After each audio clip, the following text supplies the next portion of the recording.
Ya, terima kasih Anda masih bersama kami di seputar Aceh. Pemirsa, Kampung Punge Blangcut, Kecamatan Jaya Baru, Kota Banda Aceh, akhirnya keluar sebagai juara satu turnamen futsal antar kampung, mengalahkan Kampung Lam Jammeh 3-2.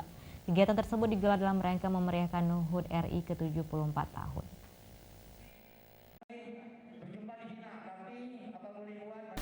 Keberhasilan Kampung Punge Blangcut menjadi juara pertama setelah mengalahkan Kampung Lam Jammeh dengan skor 3-2. Keberhasilan Kampung Punge Blangcut berhak memboyong sebuah piala pertama, mewakili dari 9 kampung yang ada di Kecamatan Jaya Baru, Kota Banda Aceh. Menurut Camat Jaya Baru, Kota Banda Aceh, TM Sukri Wardana, melalui kegiatan ini agar bisa memperkuat tali silaturahmi antar kampung yang ada di Kecamatan Jaya Baru.